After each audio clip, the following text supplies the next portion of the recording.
नमस्ते र सुप्रभात छ सबैजनामा र एउटा यो गीत गाउने अगाडि चाहिँ म हजुरहरूलाई के भन्न चाहन्छु र यो गीत चाहिँ विशेष गरेर हाम्रो नेपाली सम्प्रदायमा जुन ठुलो सानो जातको भेदभाव चलिरहेको छ, जुन अन्धविश्वास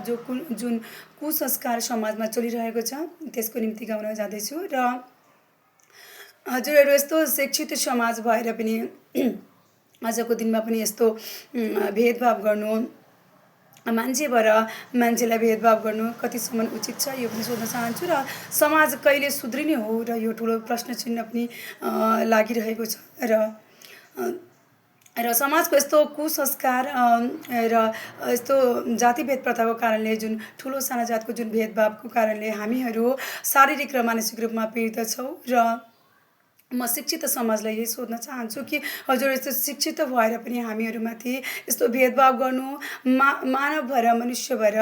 मान्छे भएर मानिसलाई नि मानिस भएर मानिसलाई नि हिंसा गर्नु कतिसम्म उचित छ र समाजको यस्तो कुसंस्कार कहिले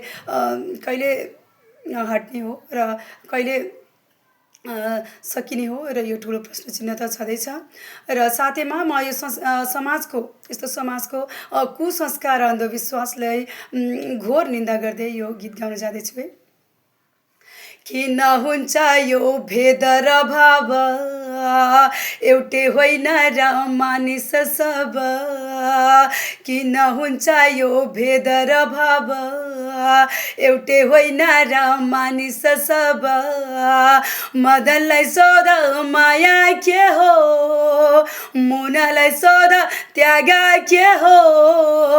मानिस ठुलो दिलले हुन्छ, पीडामा मन सबैको रुन्छ, फेरि किन यो दोष निलैलाई निलैलाई निलैलाई, जाउमाया सरर पिर मान्नु के छ र, जाउमाया सरर पिर मान्नु के छ र,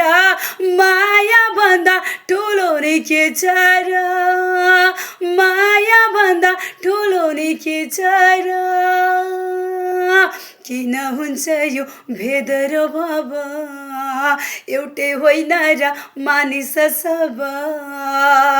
किन हुन्छ यो भेद र भाव, एउटै होइन र मानिस सब, मदनलाई सोध माया के हो, मुनालाई सोध त्याग के हो, मानिस ठुलो दिलले हुन्छ,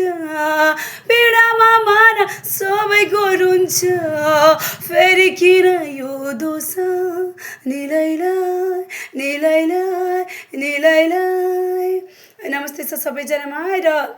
नेपाली सम्प्रदायमा जुन ठुलो सानो जातको भेदभाव चलिरहेको छ त्यसको निम्ति मैले यो गीत गाएकी हो र समाजको यस्तो दुर्व्यवहारले गर्दाखेरि हामीहरू शारीरिक र मानसिक रूपमा पीडित छौँ र शिक्षित समाजलाई यही सोध्न चाहन्छु कि हजुर शिक्षित भएर पनि हामीहरूमाथि यस्तो भेदभाव गर्नु कतिसम्म उचित छ र समाजको यस्तो कुसंस्कार र अन्धविश्वास समाजबाट कहिले हट्ने हो यो ठुलो प्रश्न चिन्ह छँदैछ र ओके धन्यवाद छ सबैजनालाई।